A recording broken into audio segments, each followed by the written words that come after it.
Mengail kursi di tengah pandemi. Sudah lebih dari 1 bulan Indonesia dilanda wabah COVID-19, pandemi global yang membuat manusia terlihat begitu sangat lemah. Andaikan saja dulu Gubernur DKI tidak emosional dengan menerbitkan kebijakan keadaan tanggap darurat di Jakarta, saya merasa bahwa keadaan tidak akan sekacau seperti sekarang ini. Epicentrum COVID-19 di Indonesia sampai dengan hari ini masih dipegang oleh DKI Jakarta dengan kasus terbanyak. Kedewasaan dan kebijaksanaan setiap pemimpin akan berdampak kepada rakyat yang dipimpinnya. Apakah dampaknya positif ataukah dampaknya negatif itu hanya bisa dilihat setelah semua dilalui. Sebelum sebuah kebijakan diambil tentunya ada pertimbangan-pertimbangan atau analisa-analisa yang dilakukan oleh para pemegang kuasa dan tanggung jawab di atas sana.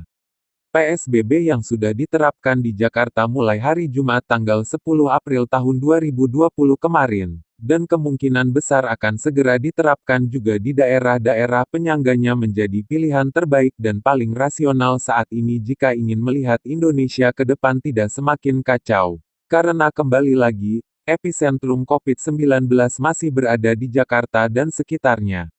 Ini waktunya bagi kita semua untuk bersatu melawan COVID-19.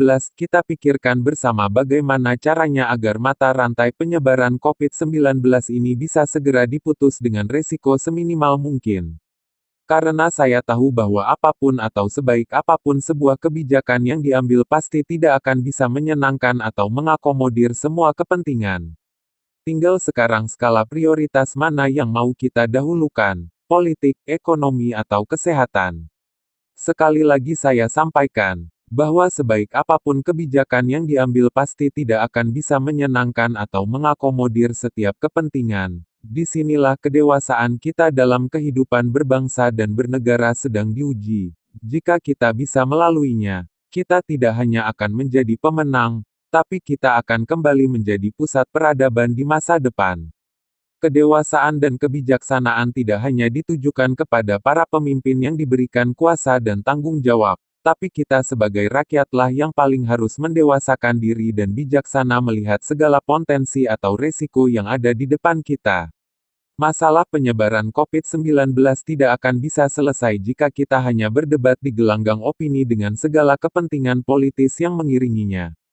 Setiap dari kita semua boleh berargumen mengenai opini masing-masing tentang apapun yang sedang terjadi di Indonesia, atau bahkan di dunia. Tapi tolong untuk sementara waktu ini mari kita satukan opini agar bisa menghasilkan kerja nyata yang bisa segera memutus mata rantai penyebaran COVID-19. Anda semua boleh saja meminta Presiden Joko Widodo untuk segera memecat Menkes Terawan yang dianggap gagal dalam menangani pandemi COVID-19 di Indonesia ini. Karena itu hak Anda sebagai rakyat, tapi sekarang belum waktunya untuk memikirkan itu, kita pikirkan dulu bagaimana pandemi COVID-19 ini agar segera berakhir, atau jika belum ketemu caranya untuk memutus rantai penyebaran COVID-19 ini, minimal kita tahu bagaimana cara mengobati penyakit ini.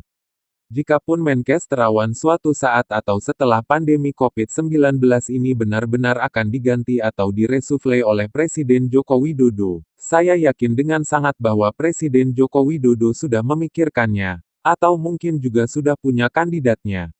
Itu cuma hayalan saya saja, tidak perlu lebay menanggapinya. Ada suatu analisa yang pernah saya dengarkan dari seorang pemerhati dan ilmuwan politik, bahwa di tengah pandemi COVID-19 ini sebenarnya adalah ajang untuk meraih kekuasaan. Meraih kekuasaan yang dimaksud adalah menjadi seorang problem solver di tengah musibah pandemi COVID-19 adalah cara paling jitu untuk menjadi sosok pahlawan, dan menaikkan elektabilitas, baik elektabilitas pribadi ataupun kelompok atau golongan. Saya terhenyak mendengar analisa gila ini, karena bagi saya hanya orang-orang biadab yang mau memanfaatkan keadaan demi kepentingan pribadi atau kelompoknya masing-masing di tengah musibah pandemi COVID-19. Tapi itulah politik dengan segala basa-basi busuknya. Kita lihat sudah berapa saja orang, kelompok atau media yang tiba-tiba muncul ke permukaan dengan membawa agenda dan kontroversinya masing-masing. Di mana nasionalisme kalian? Serendah itukah mentalitas kebangsaan kalian? Jangan pecah konsentrasi pemerintah dengan hal-hal receh semacam meminta reshuffle atau menghina martabat seorang menteri. Karena jika sampai itu Anda lakukan, Anda adalah penjahat politik dan penjahat kemanusiaan. Silahkan bawa dan kibarkan agenda politik Anda nanti setelah pandemi COVID-19 ini selesai. Patuhi segala himbauan dan aturan yang sudah pemerintah terbitkan dalam rangka menangani penyebaran COVID-19 ini agar tidak semakin meluas. Dari Anda untuk Indonesia dimulai dari hal yang Anda bisa sesuai himbauan dan aturan yang ada.